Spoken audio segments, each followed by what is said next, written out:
Hey, what's up, beautiful people? This is your girl, SaCola Lehr here, your trusted real estate advisor.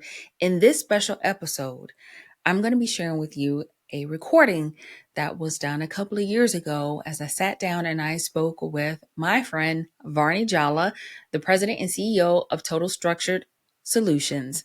And we sat down and had a great conversation on some of the quickest ways to boost and build your personal credit score, and also some of the myths out there that we're dispelling that you should stay away from and just be on the lookout for.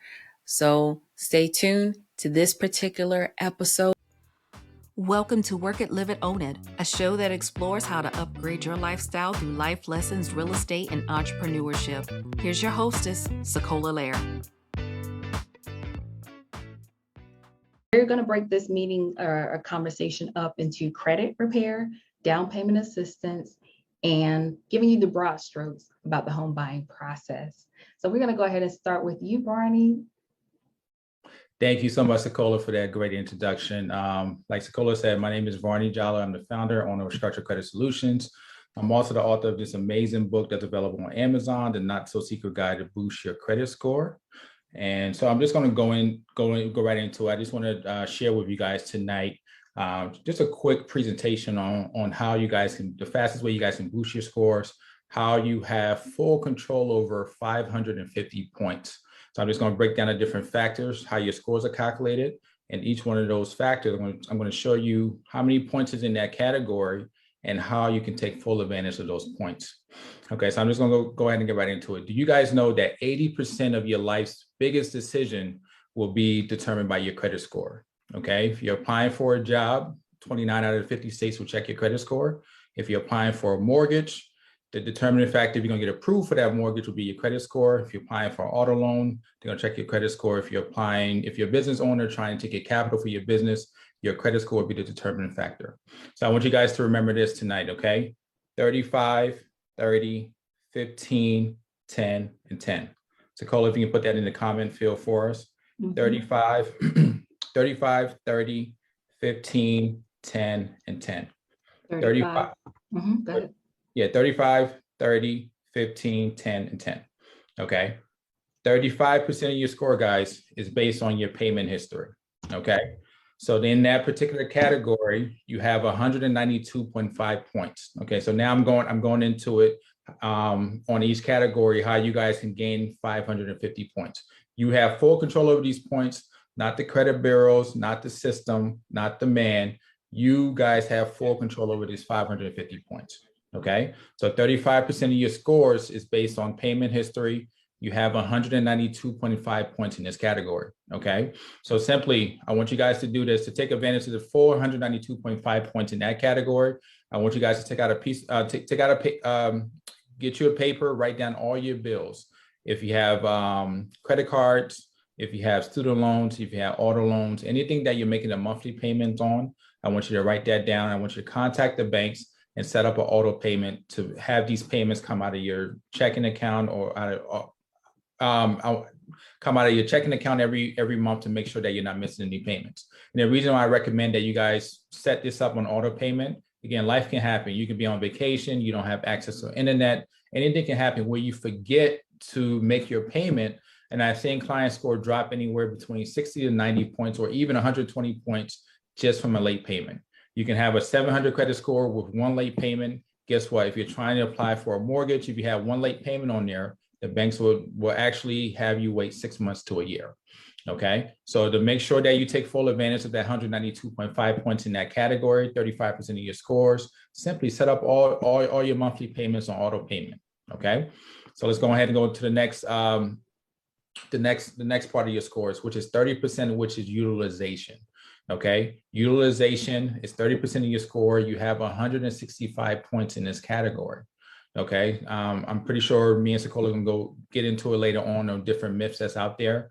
But make sure when it comes down to utilization, utilization is involved with your revolving credit, which is your credit cards.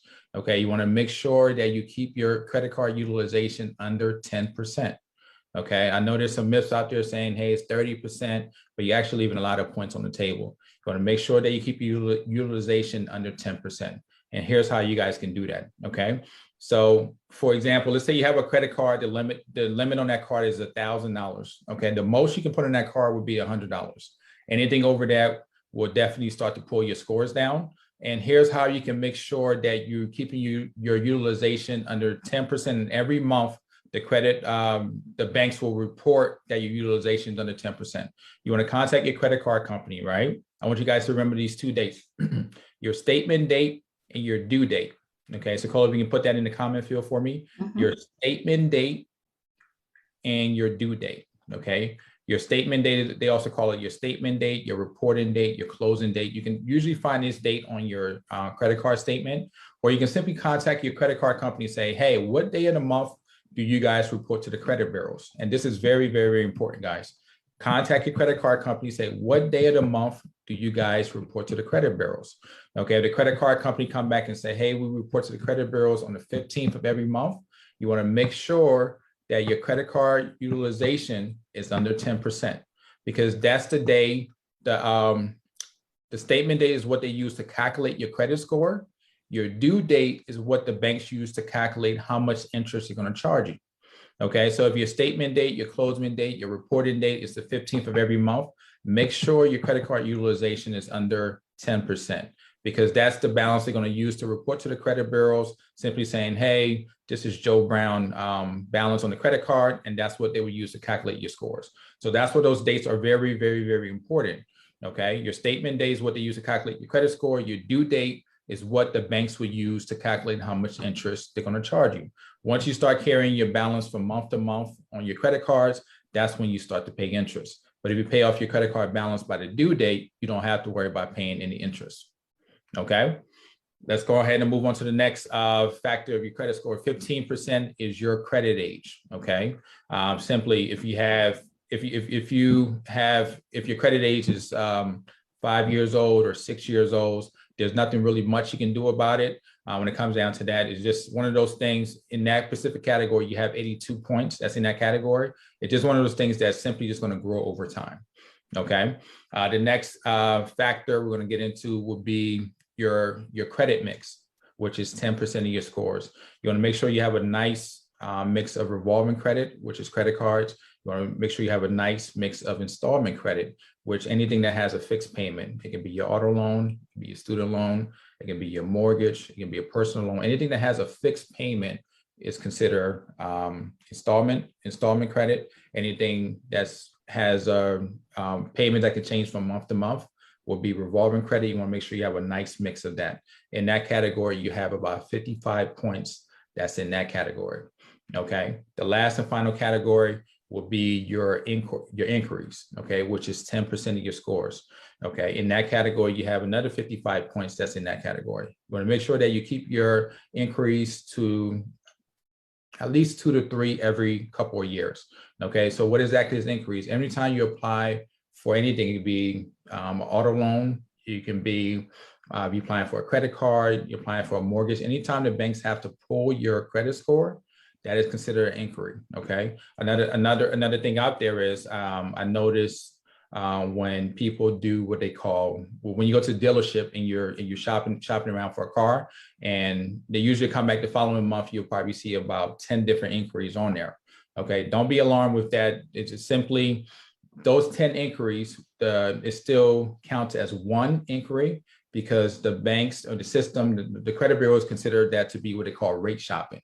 Even if you're shopping for a mortgage, I usually encourage my clients to usually shop around at least to 2 or 3 different lenders. Okay, even though it's going to show up on your credit report as 3 different time they pull your credit score, but as long as you doing that rate shopping within 30 days, it's going to be counted as one inquiry. Okay, so if you take all those different factors in that inquiry section, you have about 55 points. And if you take each one of these sections that I just broke down for you guys will have full control over 550 points. Okay, so I just wanted to do that quick presentation for you guys, just to simply break down these different factors and different things that you guys can do to make sure that you're taking full advantage of that 550 points. But now you were talking about some of the credit myths out there. what are some of the most popular credit myths that you've heard that you would like to dispel? This one, SaCola, is my favorite, and I hear this all the time. Where I usually come across, when I'm doing my consultation, and clients usually say, "Hey, I'm not a fan of credit cards. Credit cards is the devil." But you guys have to remember, revolving credit is 65% of your scores. So if you don't have any revolving credit on your credit report, you'll probably be missing out on a big chunk, about 65% of your scores. Okay, a lot of people think like, hey, if I'm using my debit card, that can help me build credit. If I'm paying my cell phone bill, if I'm paying, my rent, that can also help me build credit as well.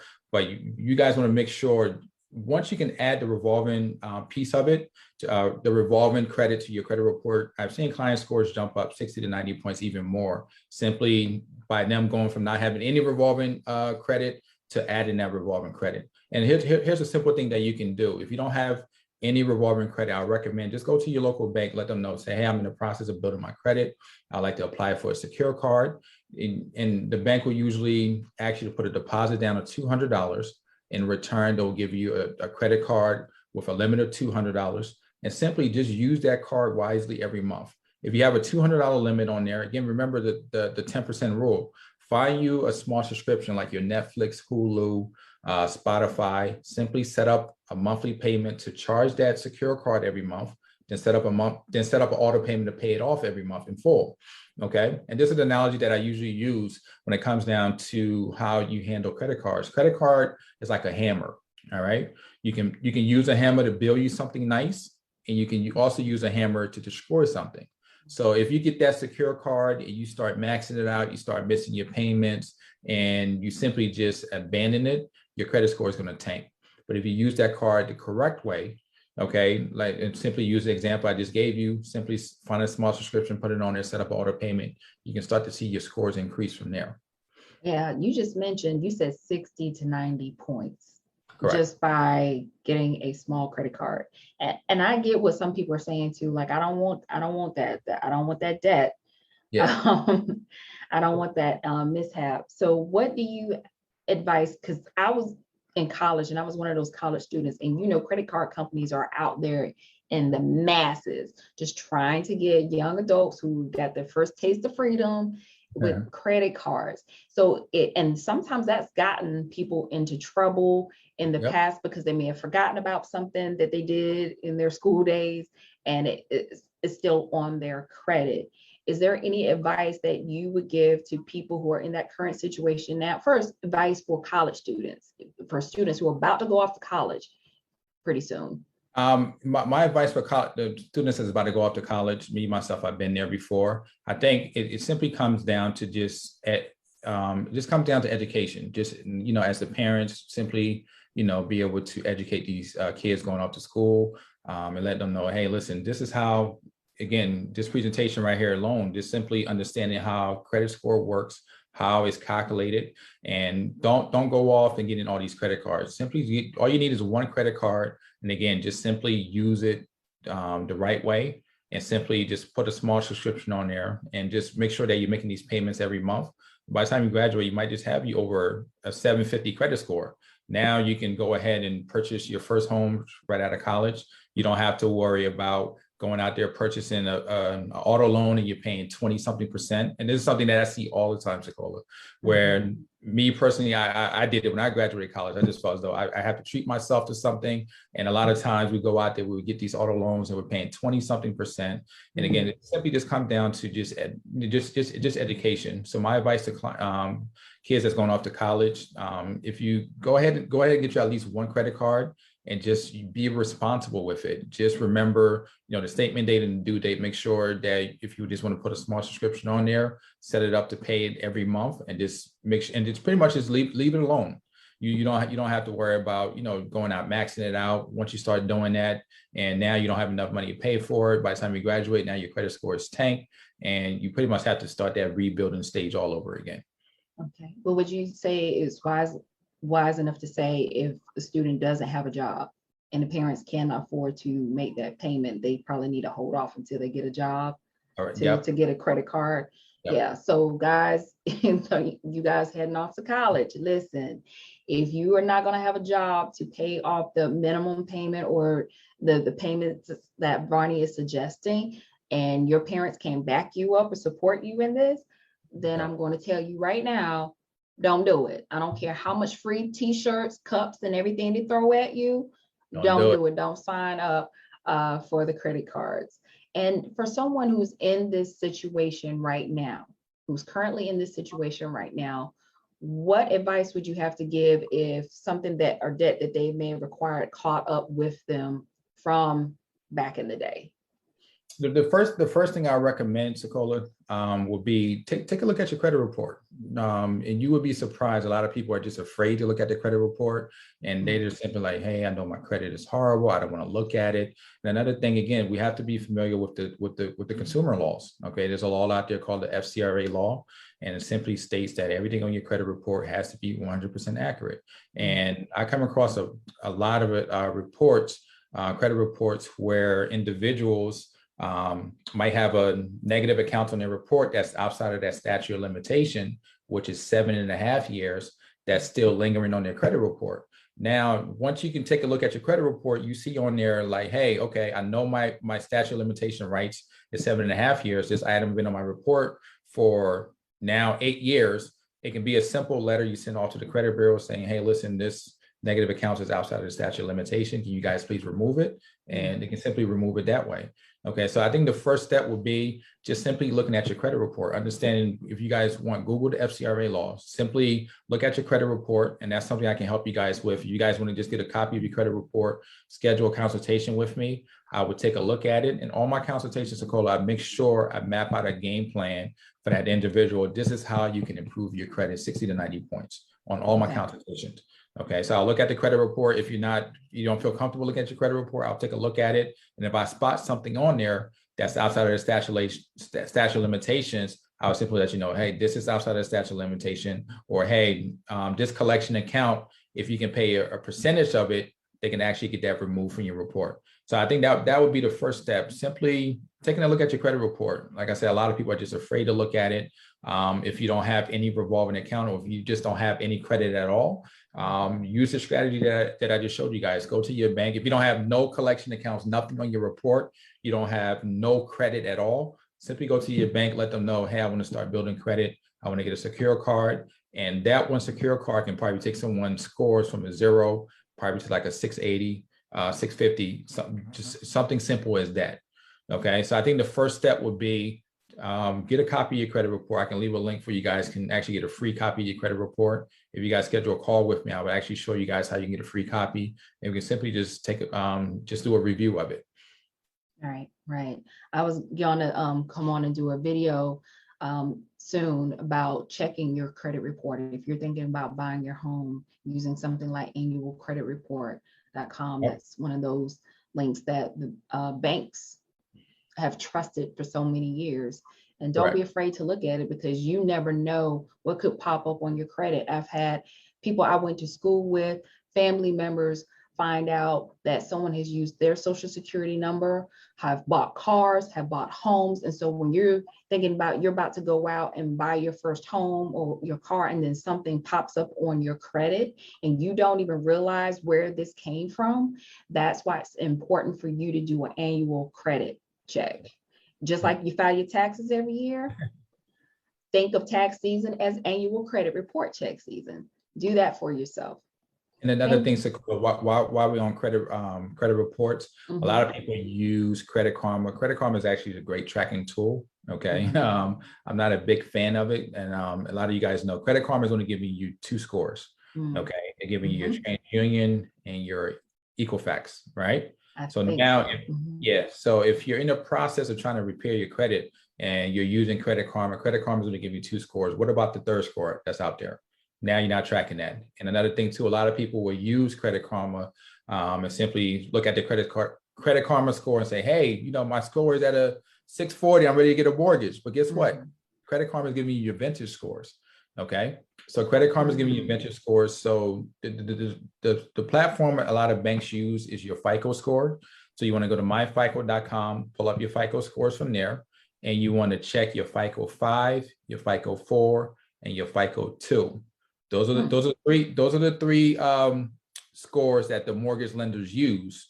Okay, let's just say your FICO 5 is a 680, your FICO 4 it's a 650, and your FICO 2 is a 700. Guess what? They're going to cancel out your lowest score and your highest score. That will leave you with a 650. So that's how before any one of my clients apply for any mortgage, we usually put a FICO 5, 4, and 2. And then from there, that's the same, at least 99% of the lenders, that's what they're using. Okay. Wow. And then from there, that the lenders are using what they call your middle score. So you simply want to cancel out your highest score, your lowest score, and whatever score is left, that's the score they're going to use.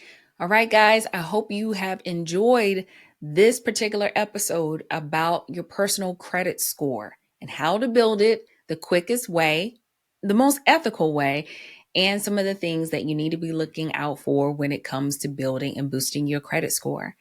Now, this episode is going to be followed up by another special episode that was pre-recorded as I sat down and had a conversation with Varney Jallah, but it's going to walk you through some down payment assistance and building your credit when it comes to buying your home and walking you through the home buying process. But you know what? Before I head out, I would love to hear from you. What are some tips and strategies that you have done or have taken action on to build and boost your personal credit?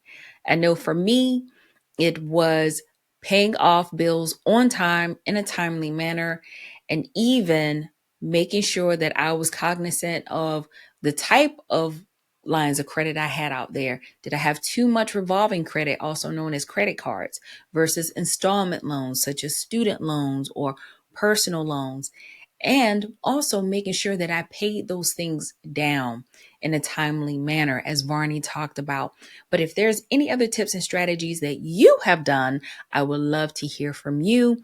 And stay tuned for the next special episode. This was another pre-recorded episode, but it's going to walk you through down payment assistance and the home buying process. So until next week, continue to work it, live it, own it in your everyday lives. Take care, guys. See you next time.